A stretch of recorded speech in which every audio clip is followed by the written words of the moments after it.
Good morning, Year 8, and welcome to our first virtual assembly.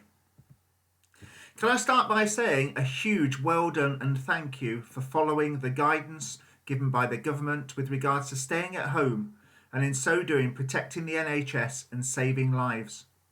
It's never been more important to follow this guidance, and the fact that you have is having the desired impact, and I thank you for that.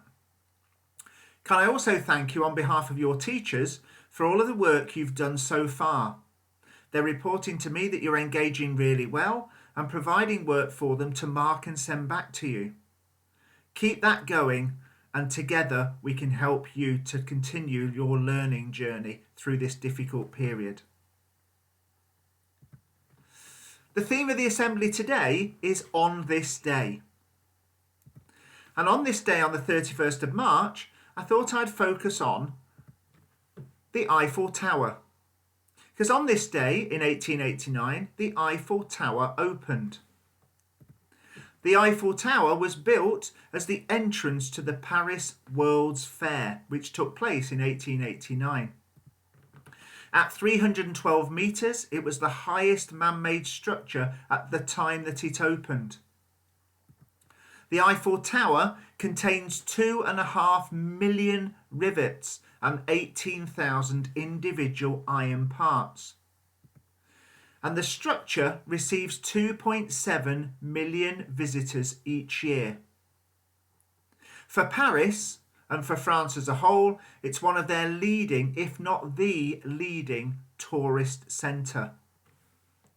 And that started me thinking about other places around the world that are popular with tourists and visitors. What are those most visited places? So let's have a look at each of the six continents that have people who are able to visit them and see where those visited places are. To start with, in North America. One of North America's most visited places is the Statue of Liberty. The Statue of Liberty, which was a gift of friendship from France to the US and is used as a symbol of freedom and democracy, was dedicated in 1886. Visitors can go to the statue itself and climb and go to the observation platform within the torch. And millions of them do every single year. In South America, then one of the most visited places is Machu Picchu in Peru.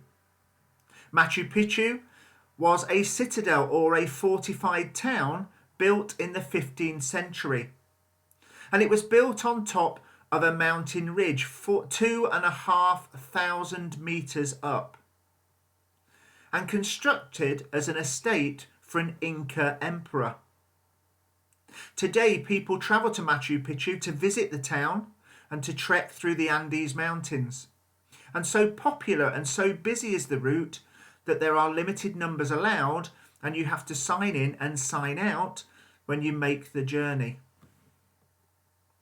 Back to Europe then, and one of the other most visited places in Europe and also in France is Notre Dame Cathedral. Notre Dame Cathedral is a medieval Catholic cathedral that was built in 1260. It was the most visited place within Europe up until the fire which damaged the cathedral in April of last year. Fire that resulted from renovations to the roof and spread throughout the cathedral, causing millions of euros of damage. In Africa then, one of the most visited places are the pyramids of Giza.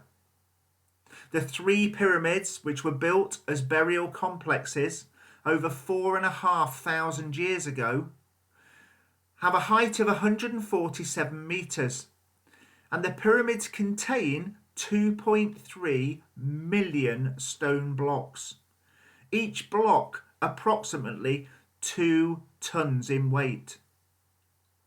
Imagine the job of building those pyramids with the technology that was available 4,500 years ago. And when you think of that, that makes the achievement of building them ever more great. From Africa, we move to Asia. And in Asia, allegedly, though not actually, one of those landmarks that's visible from space, the Great Wall of China. The Great Wall of China was built as a defence along what was the historic northern border of China. It's 6,259 kilometres long and was built between 1368 and 1644. Today, visitors can walk huge sections of the wall, and some areas where it's fallen to ruin can still follow its original route. And then leaving Asia and moving to our final habitated continent, Oceania. In Oceania, the most visited location of all is the Sydney Opera House. The Sydney Opera House, which was opened in 1973 and overlooks Sydney Harbour, an iconic building in an iconic location. In 2007, it became a UNESCO World Heritage Site, and the Opera House itself includes 7 different venues, the largest of which has almost 3,000 seats. Those 6 locations, 7 if you include the Eiffel Tower, cover each of the continents and give a sense of some of the wonderful places that, once we get through the current period, and we will get through it, you may want to visit. So where would you want to go?